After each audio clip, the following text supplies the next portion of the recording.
موضوع خطير جدا وبيشغل بال رأي ناس كتير جدا في مصر حاليا. لو قلت لك ان في ناس مستعده ان هي تحلف باغلى ما تملك ان الارض اللي احنا عايشين عليها دي مش كرويه، ولو قلت لك ان في ناس تانية بقى شايفه ان مجرد طرح السؤال ده جهل علمي لا يغتفر، الارض مسطحه ومستويه، تفتكر بقى انت مين في الاتنين اللي مجنون؟ ملايين البشر حول العالم بيتخانقوا خناقه كبيره جدا حاليا وشغله بال رأي العالم كله، وبدأت تخش في مصر وهتعمل لغط كبير الايام اللي جايه. اسر اتقسمت، صداقات انتهت، وقنوات كامله اتعملت، وبرامج اتهدد بسبب سؤال واحد بس: احنا عايشين على ارض مكوره ولا ارض مسطحه؟ وجايز تقول ايه السؤال الغريب ولا احنا مالنا وماله؟ اصبر وشوف الحلقه بنفسك وانت تعرف المصيبه اللي داخلين فيها والحريقه اللي مولعه الدنيا دلوقتي. هتشوف بنفسك وهتعرف انها حلقه مش مجرد كلام، دي حلقه خطيره من اخطر الحلقات. والاغرب انك هتلاقي كل فريق من الفريقين معاه ادله وتجارب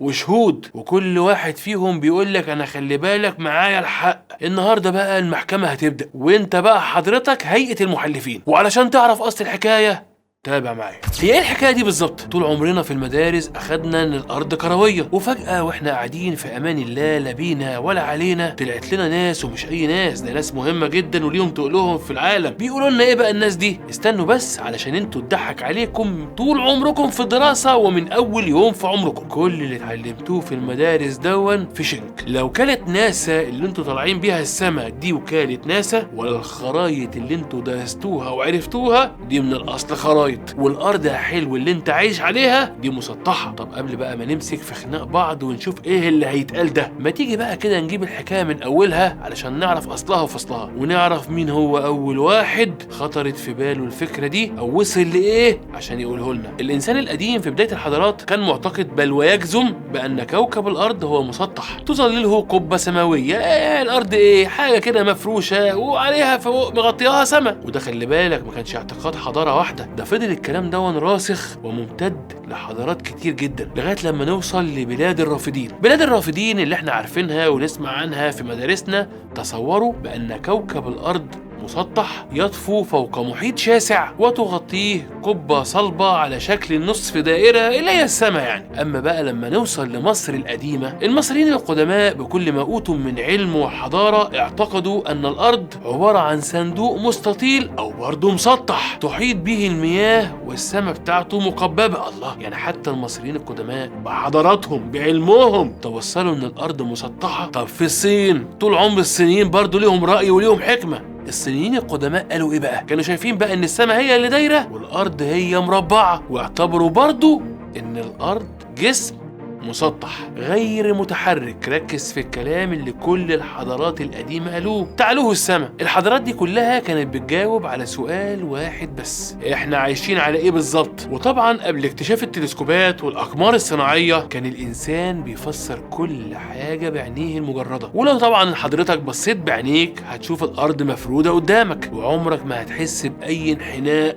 في الارض، فكان من المنطقي بالنسبه ليهم ان هم يتخيلوها مسطحه. طب مين اول واحد رسم خريطه للارض المسطحه دي؟ تاريخيا ما نعرفش شخص معين رسم خريطه للارض المسطحه، لكن يعتبر الفيلسوف اليوناني انكسمندر، وبالتحديد في القرن السادس قبل الميلاد، من اوائل من رسموا خريطه العالم واللي اتعرفت في العصور القديمه. والراجل ده كان تصوره ان الارض ايه؟ ان الارض مسطحة. ويجي بعديه العالم فيثاغورس، وبيعتبر فيثاغورس بقى هنا هو أول واحد في العالم كله اتكلم عن إن فكرة الأرض ممكن تكون كروية. فيثاغورس ما كانش معاه صور من الفضاء ولا حتى طلع فوق جبل علشان يشوف شكل الأرض ويقول لنا إن هي مكورة. هو ببساطة اعتبر إن الكرة هي أكمل الأشكال الهندسية، فافترض إن الأرض لازم تكون كروية. يعني من الآخر كده عايز تقول لي من البداية إنها كانت فكرة فلسفية قايمة على اعتبارات جمالية وهندسية أكتر من أي دليل علمي. وبعديه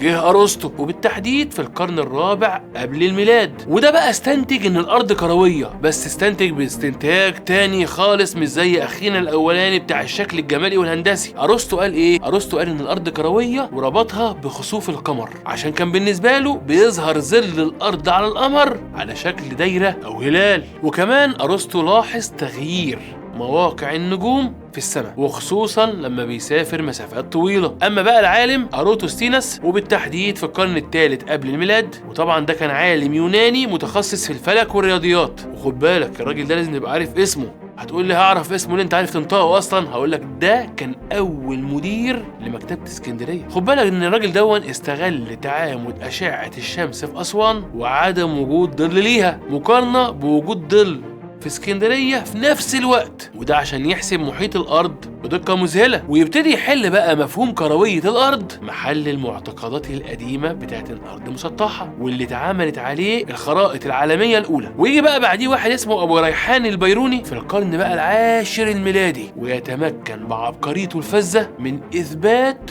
كروية الأرض يا حلو. ده مش كده وبس، ده كمان قدر إنه يقيس محيطها بدقة عالية جدا تعادل القياسات العالمية الحديثة، وده عن طريق رصده زوايا ارتفاع الشمس من أعلى قمة جبل، لحد لما نوصل للقرن الحادي عشر لما يكلف الملك روجر ملك صقلية العالم المسلم الشريف الإدريسي. خد بالك إن الإدريسي ده ابتدينا من دلوقتي نتكلم بقى في الجد، يكلفه بإنه يعمل نموذج للأرض على شكل كرة من الفضة منقوش عليها صورة الأقاليم السبعة، ويلف الإدريسي ويجمع معلومات كتير من التجار والبحارة اللي لفوا العالم. لمدة قد إيه بقى بيجمع معلومات الإدريسي عشان يرسم خريطة للعالم؟ لمدة 15 سنة كاملة، علشان يعمل لنا تحفة اسمها كتاب نزهة المشتاق في اختراق الآفاق، أو بيسموه في أوروبا حاليا كتاب روجر. ووصف بقى الإدريسي الأرض بأنها بيضة معلقة في الفلك أو الفضاء زي ما أنت عايز تقول، وهو تشبيه دقيق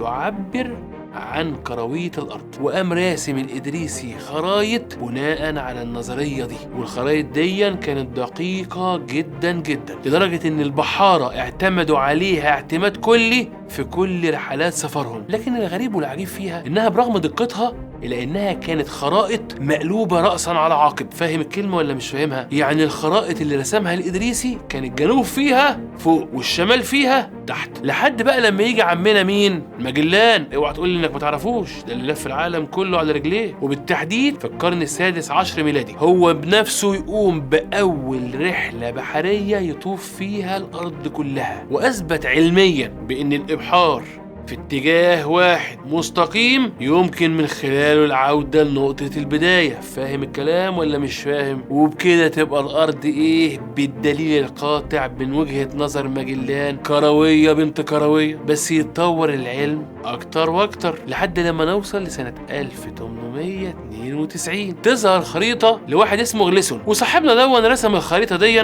ويظهر بقى المرة دي صاحبنا دون الأرض لكن كرس مسطح مركزه القطب الشمالي، وتحيط به القارة القطبية الجنوبية كأشهر وأحدث خريطة للأرض تظهرها مسطحة. تم بقى تداول الخريطة بتاع غليسون دي من كل المهتمين بنظرية الأرض المسطحة، لكن فكرة بقى المناداة مرة تانية بقوة ظهرت تاني في العصر الحديث، وبالتحديد سنة 1849 لما أظهر الكاتب الإنجليزي صموئيل رابوسام كتاب روج فيه لنموذج إن الأرض مسطحة، بس ده المرة دي عمل الكتاب بتاعه مبني على تفسيرات حرفية للنصوص الدينية. يا حلو، الله ده الدين دخل في الموضوع اهو. اصبر بس وخليك ماشي معايا واحدة واحدة. النظرية دي اللي اتطورت لتأسيس جمعية الأرض المسطحة في سنة 1956. احنا عمالين نقرب اهو. حلو، على يد مين؟ واحد اسمه شينتون، لتوحيد جهود الترويج للفكرة دي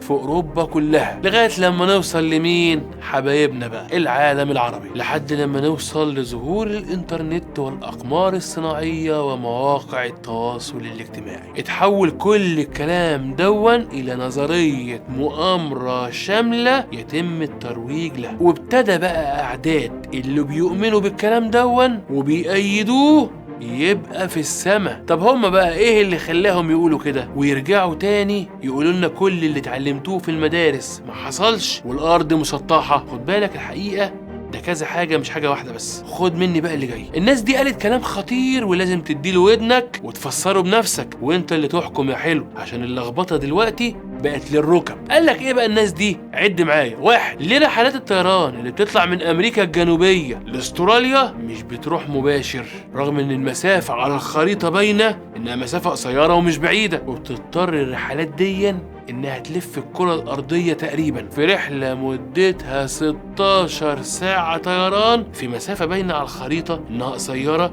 ومباشرة. وقال لك ان خلي بالك اللي بيقول ان الرحلات دي كبيرة عشان المكان ده مفيهوش مكان مطار في حالة الهبوط الاضطراري، في قواعد طيران كتير قوي في القطب الجنوبي ممكن تهبط فيها الطائرات في حالة الاضطرار يا حلو، لكن ده ما بيحصلش ليه؟ محدش عارف ليه. 2. قالوا لك ازاي المية بتاعت المحيطات مش بتقع من الكورة؟ لا ده كمان انتوا بتقولوا لنا انها كورة وبتلف بسرعة جنونية، يبقى المية ما بتوقعش ليه؟ 3. هما الناس بقى اللي عايشين في نصف الكرة الجنوبي ماشيين بقى بالعكس، راسهم لتحت يعني، ولا ماشيين راسهم رجلهم لفوق، ولا فهمونا ايه اللي بيحصل بالظبط؟ 4. ليه بقى احنا مش حاسين بسرعة دوران الارض وبقوة تحركها؟ ولو الارض كانت فعلا بتتحرك ليه الطيارة لما بتطلع للسماء ما بتقفش وتستنى كده الارض لما تلف وتجيلها في المكان اللي هو اقرب برضه وتنزل في المكان المطلوب؟ يعني الطيارات تطلع فوق تقف تستنى كده يعني نصايه ربعايه ساعتين وتجيلها المكان اللي هي عايزاه وتروح نازله. ليه الطياره هي اللي بتتحرك للمكان المطلوب في مده ثابته مهما اختلف طيران ليل او نهار ظهر عصر؟ الطيران ثابت بنفس المواعيد وبنفس المقاييس. ليه؟ 5. وهي الارض فعلا لما كرويه ومنحنيه ليه الطيارين بيطيروا في خط مستقيم؟ مش بيضطروا كل شويه يعدلوا المسار بتاعهم عشان يعادل الانحناء ده؟ يعني الطياره ما بتنزلش ببوزها مثلا، يعني لو الارض كرويه ممكن الطياره تنزل ببوزها. ليه الطيارين بيطيروا في خط مستقيم من غير ما يعدلوا الانحناء؟ يبقى الارض مش كرويه. يجوا بقى اخواننا الكرويين يسكتوا؟ ما يسكتوش، يردوا عليهم على طول. هنا بقى الكوره بقت في ملعب الكرويين. ها كرويين هتردوا تقولوا ايه؟ 1. رحلات الطيران من امريكا الجنوبيه لاستراليا بتستغرق الوقت ده لان فعلا المسافه بعيده، مش زي ما انت شايفها على الخرائط يا عم الجاهل، لانها خرائط مسطحه وهي اسقاط لجسم كروي، وده حلو بيؤدي الى تشويه في المسافات والمساحات او الاتجاهات. علشان كده في انواع كتير من الخرائط كل نوع فيهم بيحافظ على حاجه وبيشوه الباقي. اما بقى الرد التاني ان لو في نقطتين على جسم مكور هتلاقي النقطتين دول ساعات بعاد عن بعض وساعات قريبين على حسب زاويه نظر الرائي، يعني اللي شايفها يشوفها زي ما هو عايز يشوف. 2. ميه المحيطات هتقع ازاي من الكوره جهله مع وجود الجاذبيه الارضيه اللي بتجذب كل شيء الى المركز؟ يعني كل ما الميه هتبقى تقع الجاذبيه بتجذبها ناحيه نص قطر الارض فما تقعش ابدا. وده نفس تفسير ازاي الناس في النص الجنوبي مش ماشيين بالعكس ولا براسهم ولا بالمشقلب، لان الارض بالنسبه لهم تحت والجاذبيه بتجذب كل حاجه على سطح الارض الى المركز. 3. طب ليه مش بنحس بسرعه دوران الارض؟ لاننا كلنا عايشين عليها وبندور كلنا بنفس السرعه في نظام واحد. زي ما حضرتك كده بتركب عربيه ماشيه بسرعه بس انت قافل الشبابيك، عمرك ما هتحس بسرعه العربيه لان انت وهي بقيتوا نظام واحد وجسمك هو كمان اخد نفس السرعه، ومش هتحس بالسرعه دي الا لو طلعت راس حضرتك من الشباك وبصيت على الارض الثابته، ساعتها بس هتعرف قد ايه العربيه طايره. اما بقى ليه لما بنطلع بالطياره مش بنوصل للاماكن ونستنى لما الارض تجينا زي ما انتوا بتقولوا يا بتوع سطح الارض مسطحه، على افتراض ان الارض اللي تحت مننا قرص بيدور واحنا قاعدين بنتفرج من فوق زي ما انتوا بتقولوا؟ مش ان الارض والسماء نظام واحد لكوكب متحرك بسماه وارضه ومخلوقاته في نفس الوقت بنفس السرعه، فاحنا طبعا بنحس ان كل حاجه ثابته في مكانها. 4. الطيارين لما بيطيروا بيكونوا على ارتفاع معين من سطح الارض، الارتفاع ده بيعدل تلقائيا عشان يفضل محافظ على الارتفاع ثابت للطياره طول مده الطيران، مش مجرد الالتزام بخط ثابت افقي. وده عامل بالظبط زي ما تكون سايق عربيتك ويكون في انحناء بسيط في الطريق انت داخل عليه، وزي ما يكون في منحنى واسع قوي انت داخل عليه. انت في الحاله دي مش بتلف طاره العربيه زي ما بتاخد الملف، لكن كل ما بتقرب من الانحناء دون بتعدل الطاره سنه بسيطه بدون ما تشعر. وبعدين بقى قالوا لهم تعالوا هنا بقى مسطحين وقولوا لنا لو فعلا الارض مسطحه زي ما انتوا بتقولوا ازاي بيحصل اختلاف زاويه الظل من مكان